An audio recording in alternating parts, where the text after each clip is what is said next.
16 বছর বয়সেই আমার বিয়ে হয়ে যায়। কোনো কিছু বোঝার আগেই কন্যা সন্তানের মা হয়ে গেলাম। নিজের ইচ্ছেগুলোকে একরকম ঘুম পাড়িয়ে দিয়ে শুরু করেছিলাম এক নতুন জীবন। চারপাশে প্রায় সময় শুনতাম, ছোটবেলা থেকেই শুনে এসেছি, মুরব্বীরা বলতো যে মেয়ে হলে ঘরের প্রদীপ নিবে, জ্বলে না, ছেলে না হলে ঘরের প্রদীপ জ্বলে না। কিন্তু আজ আমি বলি, আমার ঘরে 3টি প্রদীপ জ্বলছে। তারা আমার 3 কন্যা, মিথিলা, লামিয়া আর লাবিবা। বড় মেয়ে মিথিলা এখন ক্লাস 9-এ পড়ে। বইয়ের প্রতি ওর অনেক ভালোবাসা, তা দেখে আমি অবাক হই।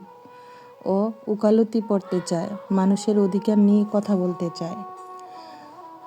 মেজো মেয়ে লামিয়া সেপ্টেম্বর মাসে ক্লাস 6-এ উঠবে। ও খুব চঞ্চল, ছুটাছুটি করে। সে বলে বড় হয়ে নাকি সে পাইলট হতে চায়। হতে পারবে কিনা জানি না, তবে আমার দোয়া ও ভালোবাসা তার সাথে আছে।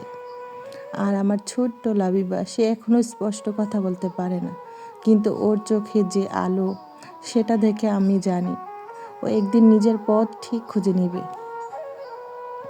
আমি জানি কষ্ট কাকে বলে, জানি কিভাবে স্বপ্ন না দেখে বেঁচে থাকতে হয়, কিন্তু আমি চাই না আমার মেয়েদের জীবনটা আমার মতো হোক। অল্প বয়সে বিয়ে হয়ে অসুস্থ হয়ে অনেক কষ্ট সহ্য করুক, আমি এটা চাই না। আমি চাই আমার মেয়েদেরকে পড়ালেখা করাবো, মানুষের মতো মানুষ করাবো।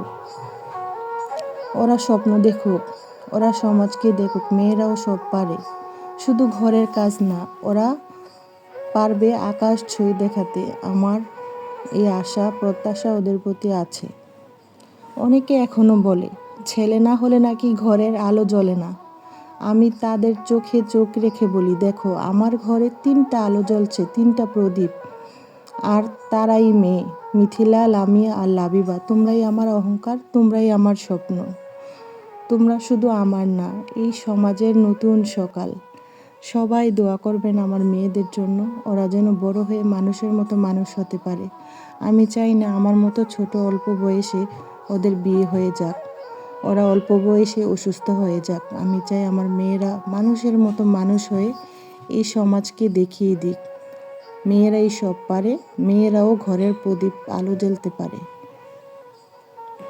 তো আমার জীবনের ছোট্ট একটু গল্প বললাম, আমার চাহিদা চাওয়া বললাম।